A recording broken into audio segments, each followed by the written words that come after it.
بسم اللہ الرحمن الرحیم۔ Like and subscribe. لمبی دوستی کے لیے 2 چیزوں پر عمل کرو۔ اپنے دوست سے غصے میں بات مت کرو۔ اپنے دوست کی غصے میں کی ہوئی بات دل پر مت لو۔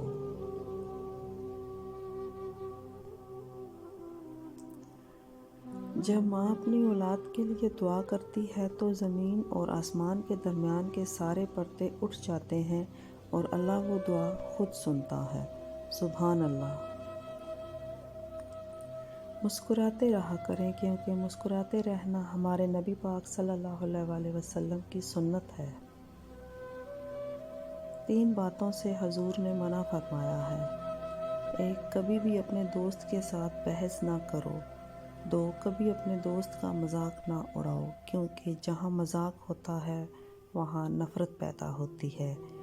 3، اپنے دوست سے کوئی ایسا وعدہ نہ کرو جسے تم پورا نہیں کر سکتے۔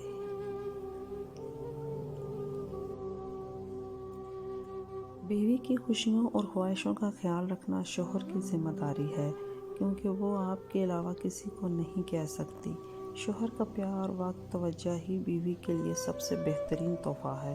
اللہ تعالیٰ ہر میاں بیوی کے رشتے میں محبت پیدا فرمائے۔ میاں بیوی۔ ایک روایت میں آتا ہے کہ جب میاں بیوی اکٹھے نماز پڑھ رہے ہوتے ہیں تو اللہ پاک دیکھ کر مسکرا رہا ہوتا ہے۔ 7 تباہ کن گناہ۔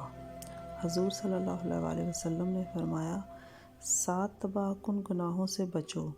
لوگوں نے پوچھا وہ کون سے ہیں؟ آپ نے فرمایا یتیم کا مال ہڑپ کرنا، جادو کرنا، اللہ کے ساتھ کسی کو شریک کرنا، کسی کو ناحق مار ڈالنا، نیک عورتوں پر تہمت لگانا، سود کھانا، میدان جنگ سے بھاگ جانا۔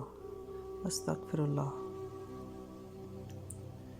حضرت علی۔ محبت کا اصل حقدار تو تمہارا رب ہے، تم بس اپنے رب کے آگے جھکو اور وہ کسی اور کے آگے جھکنے نہیں دے گا۔ قرآن پاک پتھر دلوں کو موم کرتا ہے، ٹوٹے دلوں کو جوڑتا ہے اور بیمار دل کی شفا ہے۔ دل کی اذان۔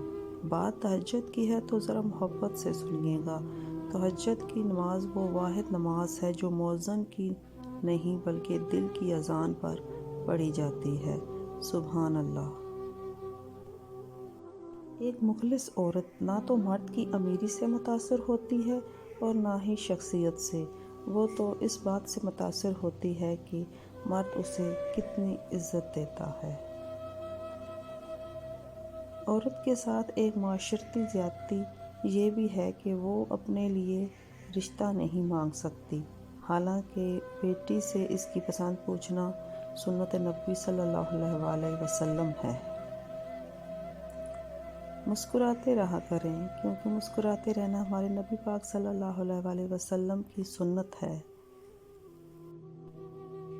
مرد وہ ہستی ہے۔